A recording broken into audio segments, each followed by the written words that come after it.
Psalm 126.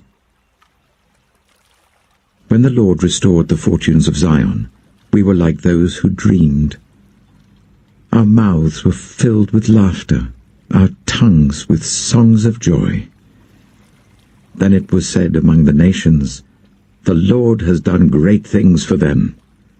The Lord has done great things for us, and we are filled with joy. Restore our fortunes, Lord, like streams in the Negev. Those who sow with tears will reap with songs of joy. Those who go out weeping, carrying seed to sow, will return with songs of joy, carrying sheaves with them.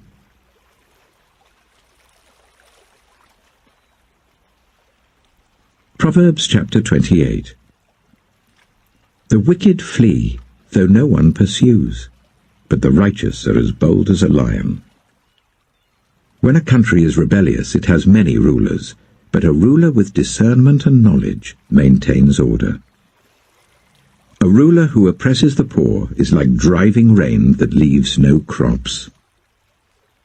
Those who forsake instruction praise the wicked, but those who heed it resist them.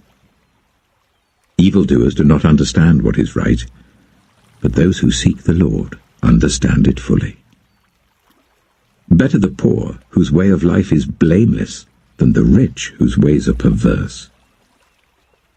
A discerning son heeds instruction, but a companion of gluttons disgraces his father. Whoever increases wealth by taking interest or profit from the poor amasses it for another, who will be kind to the poor. If anyone turns a deaf ear to my instruction, even their prayers are detestable. Whoever leads the upright along an evil path will fall into their own trap, but the blameless will receive a good inheritance. The rich are wise in their own eyes. One who is poor and discerning sees how deluded they are. When the righteous triumph, there is great elation. But when the wicked rise to power, people go into hiding. Whoever conceals their sins does not prosper, but the one who confesses and renounces them finds mercy.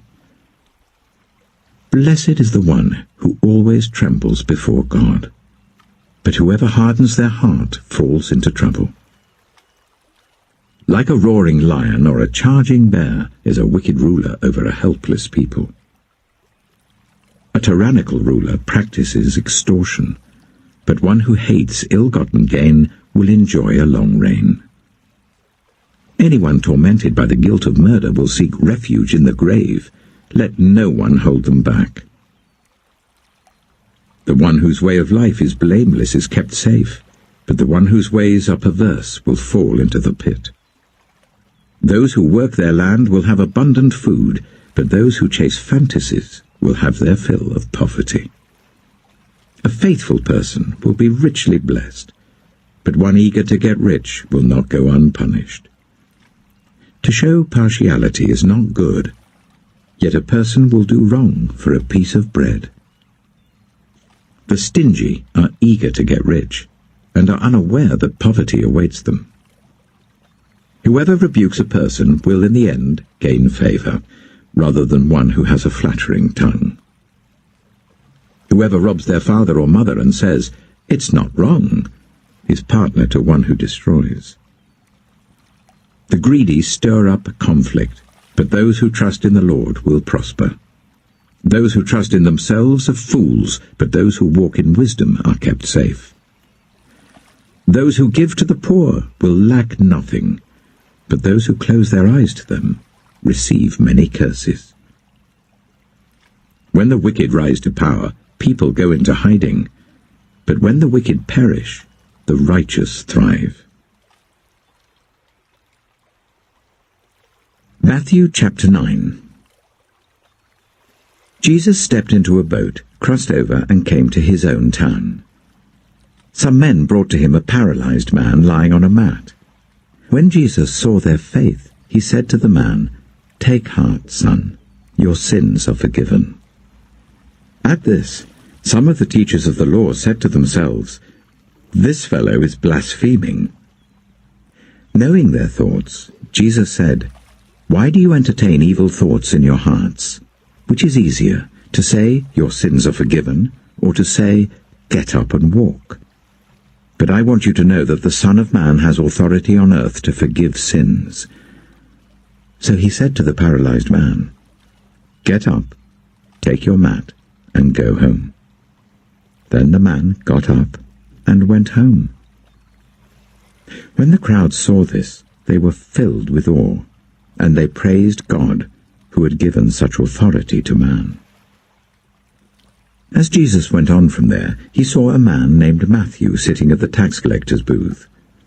"Follow me," he told him, and Matthew got up and followed him.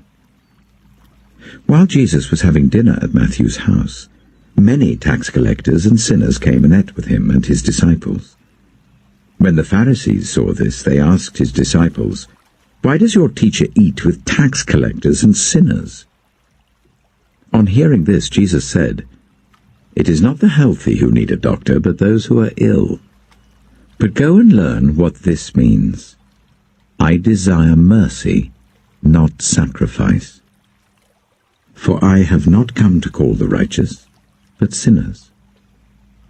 Then John's disciples came and asked him, "How is it that we and the Pharisees fast often, but your disciples do not fast?" Jesus answered, "How can the guests of the bridegroom mourn while he is with them? The time will come when the bridegroom will be taken from them. Then they will fast. No one sews a patch of unshrunk cloth on an old garment, for the patch will pull away from the garment, making the tear worse. Neither do people pour new wine into old wineskins. If they do, the skins will burst. The wine will run out, and the wineskins will be ruined. No, they pour new wine into new wineskins, and both are preserved." While he was saying this, a synagogue leader came and knelt before him and said, "My daughter has just died, but come and put your hand on her, and she will live." Jesus got up and went with him, and so did his disciples. Just then, a woman who had been subject to bleeding for 12 years came up behind him and touched the edge of his cloak. She said to herself, "If I only touch his cloak, I will be healed." Jesus turned and saw her. "Take heart, daughter," he said. "Your faith has healed you." And the woman was healed at that moment. When Jesus entered the synagogue leader's house and saw the noisy crowd and the people playing pipes, he said, "Go away. The girl is not dead, but asleep." But they laughed at him. After the crowd had been put outside, he went in and took the girl by the hand, and she got up. News of this spread through all that region. As Jesus went on from there, 2 blind men followed him, calling out, "Have mercy on us, Son of David." When he had gone indoors, the blind men came to him, and he asked them, "Do you believe I'm able to do this?" "Yes, Lord," they replied. Then he touched their eyes and said, "According to your faith, let it be done to you." And their sight was restored. Jesus warned them sternly, "See that no one knows about this." But they went out and spread the news about him all over that region. While they were going out, a man who was demon-possessed and could not talk was brought to Jesus. And when the demon was driven out, the man who had been mute spoke. The crowd was amazed and said, "Nothing like this has ever been seen in Israel." But the Pharisees said, "It is by the prince of demons that he drives out demons."